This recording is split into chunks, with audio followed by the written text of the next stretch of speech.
Hi, I'm Sarah Aguilar, the co-founder of LIV NRG, and today I have the pleasure of speaking to Steve Ottersberg, the drug design chemist who works with humans and cannabis.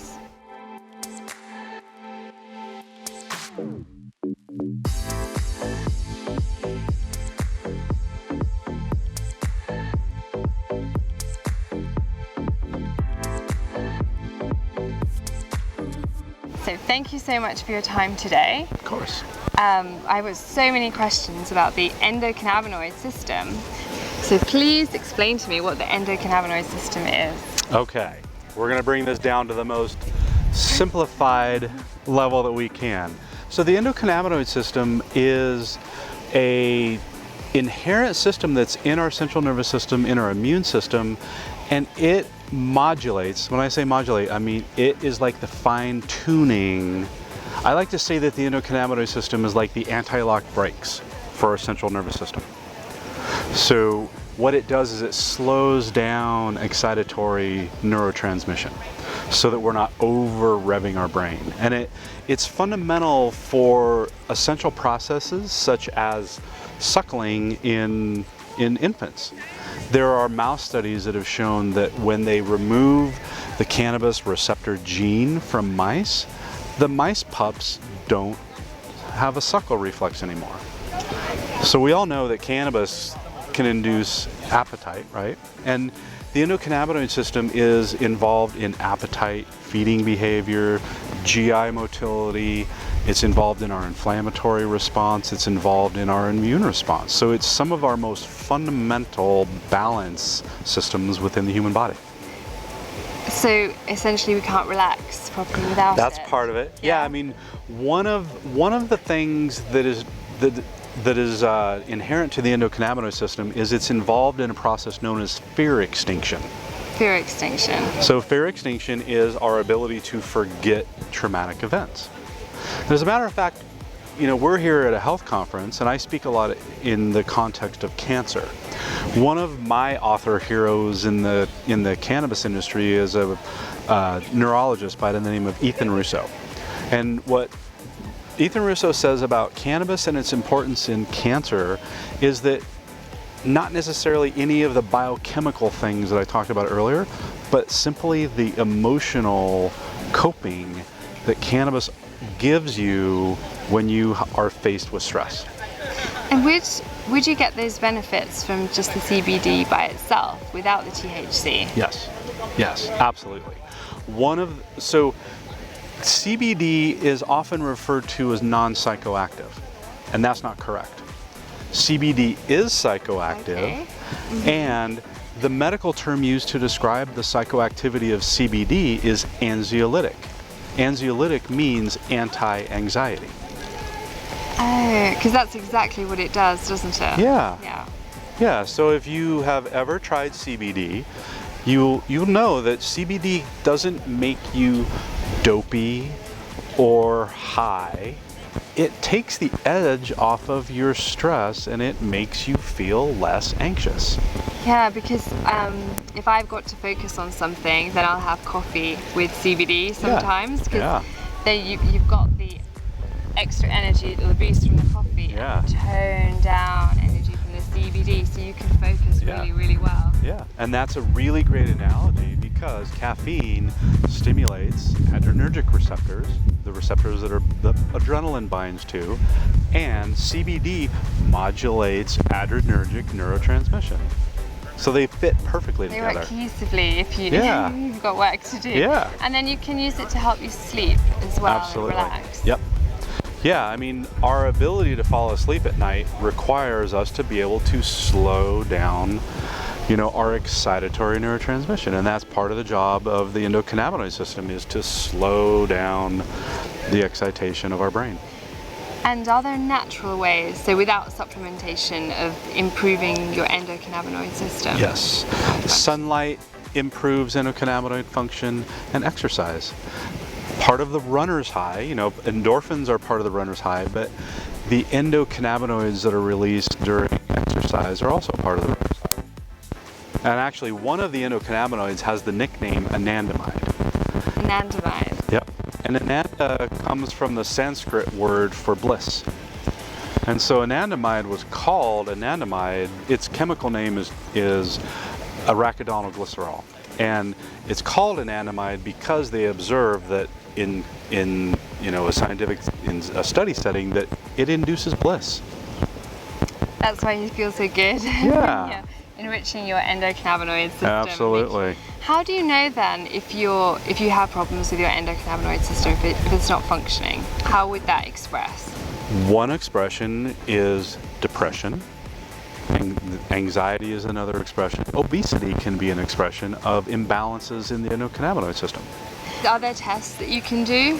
Well, so I'm currently working with companies that do genetic testing, and so we can look at your genetic profile and we can make some predictions about your ability to produce endocannabinoids and your ability to utilize endocannabinoids at the receptor level, but we can also make some assumptions about your ability to break endocannabinoids down. And so by looking at your genetic profile, we can get some clues about what I refer to as your endocannabinoid tone. But in general, there are not readily available blood tests yet because we've really only known about the endocannabinoids for about Very recent, 30 years. I mean, and in a scientific time scale, 30 years is a long time, but that's not a lot of time. It takes so much time for that information to get into textbooks. And of course, because the endocannabinoid system is studying a taboo subject, there is a very, I just want to call it misplaced branch of science, because researchers haven't been able to study the endocannabinoid system because of the politics associated with it. And the stigma associated as well. Exactly. Yeah. Would you get benefits then from smoking cannabis? You can. Then?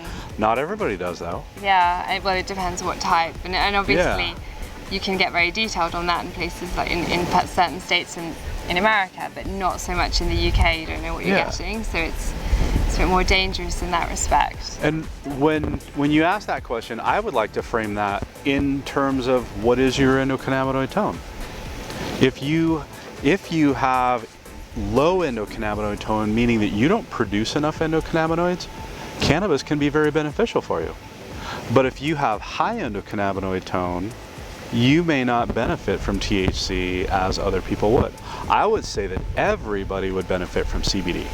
That's funny, yeah, because that's like for me personally, I don't like cannabis at all. I hate anything with THC, but I love CBD. Yeah. I love CBD. So does that mean I've got a lot of endocannabinoid receptors, or Well, I would say that your endocannabinoid tone probably needs some help, but your response to THC might not be favorable for a number of reasons. It could be because of mutations on your cannabis receptor genes. Mm-hmm. There are mutations that we refer to as SNPs, single nucleotide polymorphisms. Okay, yeah. And we get SNPs from our mother and we get SNPs from our father, and they change how we respond to drugs, how we respond to caffeine, how we respond to everything in our life can be changed. And so if you have SNPs on your cannabis receptors,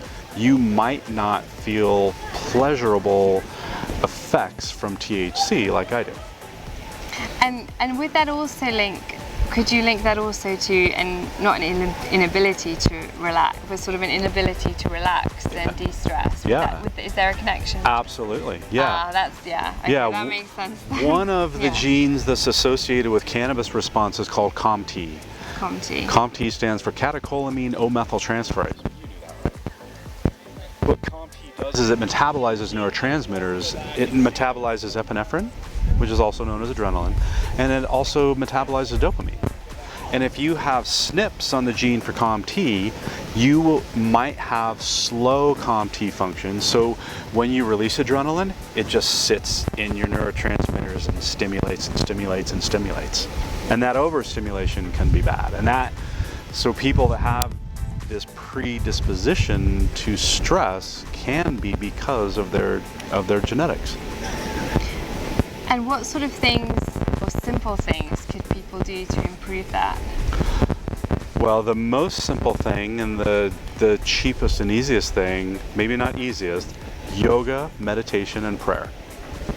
And that enriches the endocannabinoid system and then enables you to relax and recover. Yep. Brilliant. That's where you have to start.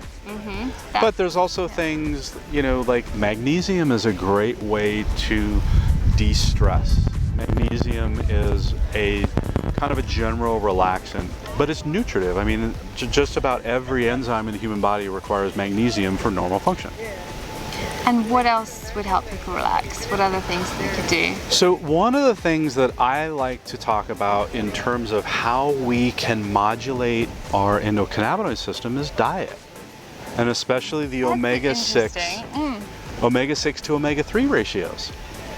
Because the endocannabinoid system is built on essential fatty acids. And so if your essential fatty acids are out of balance, your endocannabinoid system, by definition, will be out of balance. Which is the case for most people in the Western world right now. Because of all of the industrial seed oils that we consume. Yeah, all those unhealthy fats everywhere. I had no idea that that was linked to the endocannabinoid system at all. Yep. Wow. So if you were going to give people 3 top tips on how to help them relax and recover and nourish the endocannabinoid system, what would they be? Number 1, DHA from fish oil. Because DHA becomes an endocannabinoid. And the omega-3, DHA is an omega-3 from fish oil. The omega-3 side of the endocannabinoid system is it's more favorable in terms of how your endocannabinoid system expresses.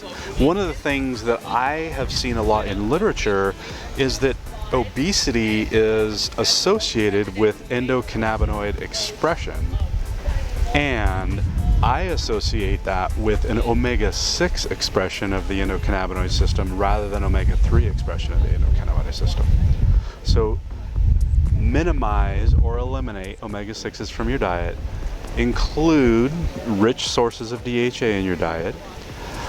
Exercise is absolutely essential for endocannabinoid function, and sleep. Oh, yeah, optimize your sleep. Yeah. Sure. So for optimizing your recovery and sleep, get more wild fish, eat more wild fish, get the essential fatty acids and DHA from fish, eliminate unhealthy fats, something we talk a lot about, exercise, and prioritize your sleep. Absolutely. And CBD doesn't hurt either. Add in some CBD as well. So where can people find out more about you? About me, probably the first place to look is drnacia.com. drnacia.com. Yep. Yeah. I'm Nacia's husband, so. To learn more about the endocannabinoid system and optimizing your recovery and sleep. Thank you very much for your time today.